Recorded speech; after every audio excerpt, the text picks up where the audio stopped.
Bold actions from the Trump administration on tariffs and cuts have put a new focus on what happens inside the Beltway affects Western New York. CBS News Justice correspondent Scott MacFarlane joins us now to talk about some of the most pressing issues. Scott, thank you very much for joining us. Let's start off the top talking about tariffs. Of course, that's what a lot of people are talking about right now. Where do things currently stand in the global tariff battle? As the week ends, there's this growing concern that all this instability we're seeing on the stock market, all this lack of predictability could be a contagion that starts metastasizing inside the economy itself, that consumers start dialing back. They don't buy the new car or buy a used car, upgrade their homes or go on a trip, and then businesses stop hiring. All of that could put us on a trajectory towards a recession. What's happening on Wall Street now has that fear and that prospect of hurting Main Street in the short term, and that's going to be a political problem for the president and his surrogates here in Washington. All right, Scott, we're already hearing from some Democrats out there questioning, okay, is all this intentional to artificially drive up the stock market and to bring it down as well? What are you hearing there in Washington?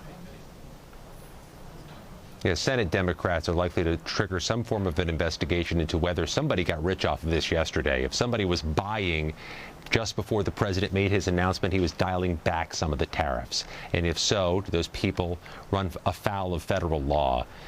There's going to be any number of controversies over tariffs. A trade war will spur all kinds of concern. But if somebody was grifting off of this, that's likely to be criminal, and it likely could be the subject of a Senate investigation. Scott, you hinted at it right off the top, but what would something like this mean for the everyday consumer when it comes to things like groceries and housewares? What could the impact be there?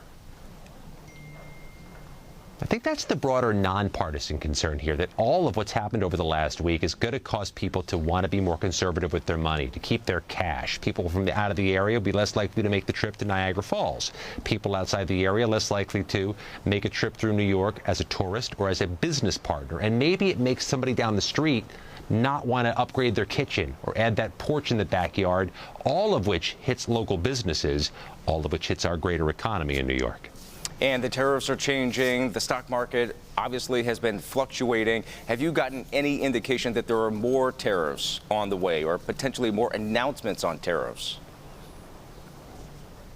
I think it's imminent. The president has put just a 90-day, a 3-month pause on some of the tariffs on other nations besides China. That means they're all open to fluctuations, all open to some form of negotiation, which means the uncertainty is the only certainty right now.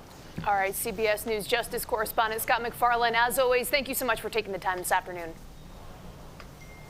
Thank you.